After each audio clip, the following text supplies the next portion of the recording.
پاکیزہ دلہن کے لیے پاکیزہ خوشبو، بڑی پیاری خوبصورت اور پاکیزہ حدیث آپ کے ساتھ بیان کرنے لگی ہوں۔ حضرت سیدنا ابو ہریرہ رضی اللہ تعالیٰ عنہ سے روایت ہے کہ ایک شخص رحمت عالم رسول اللہ صلی اللہ علیہ وسلم کی خدمت بابرکت میں حاضر ہوا۔ عرض کی، یا رسول اللہ صلی اللہ علیہ وسلم، میری بیٹی کا نکاح ہے، میرے پاس خوشبو نہیں ہے، میری بیٹی کے لیے کچھ خوشبو عنایت فرما دیں۔ آپ صلی اللہ علیہ وسلم نے فرمایا، کل کھلے منہ والی شیشی لے آنا۔ دوسرے روز وہ شخص شیشی لے کر حاضر ہوا۔ نبی کریم صلی اللہ علیہ وسلم نے اپنے دونوں نورانی بازوؤں سے اس میں پسینہ مبارکہ ڈالنا شروع کیا، یہاں تک کہ وہ بھر گئی۔ پھر فرمایا، لے جا اور بیٹی سے کہہ دینا کہ اسے لگا لیا کرے۔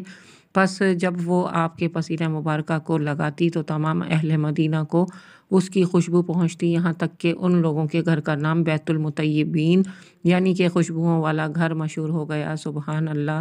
ایسی خوشبو مبارکہ جو رسول اللہ صلی اللہ علیہ وسلم کے پسینہ مبارکہ سے آتی ہو، وہ خوشبو اللہ تعالیٰ ہر انسان کو دنیا میں بھی، حشر میں بھی، قبر میں بھی نصیب فرمائے۔ کتاب بحوالہ طبرانی شریف۔